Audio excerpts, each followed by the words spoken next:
હમણાં એક પછી એક આવેલા પશ્ચિમ વિક્ષોભના કારણે હવામાનમાં ઠંડક આવી જાય છે, જે આ મોસમ માટે સારા ચિહ્નો ગણી શકાય નહીં.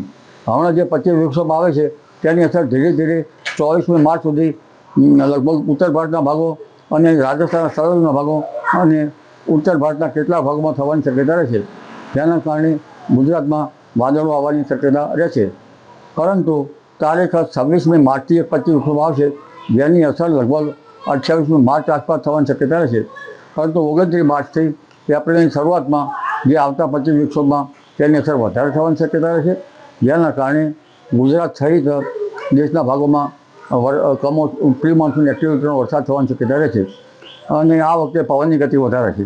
તારીખ 4થી 8 એપ્રિલમાં પણ એક પશ્ચિમ વિક્ષોભ આવશે, એટલે લગભગ માર્ચના અંતથી એપ્રિલની શરૂઆત સુધીમાં ગુજરાતના વાતાવરણમાં પલટો આવતા કેટલાક ભાગમાં પ્રી મોન્સૂન એક્ટિવિટીનો વરસાદ થવાની શક્યતા રહેશે.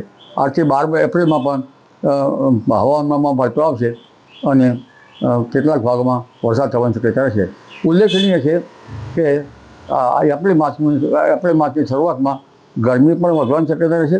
મહત્તમ ઉષ્ણતામાન 41 ડિગ્રી સેલ્સિયસ આસપાસ થવાની શક્યતા રહેશે.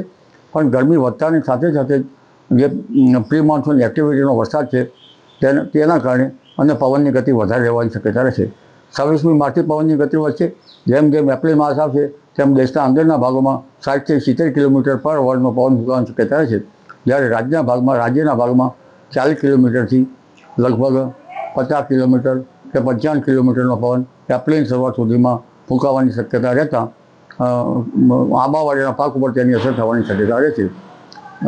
20મી એપ્રિલથી જૂનની શરૂઆત સુધીમાં બંગાળ ઉપસાગરમાં ચક્રવાતો થવાની શક્યતા રહેશે.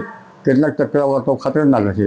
અને 20મી મેથી 20મી જૂન વચ્ચે અરબ સાગરમાં પણ સક્રિયતા વધતા ત્યાં પણ સાયક્લોન થવાની શક્યતા રહેશે. જી.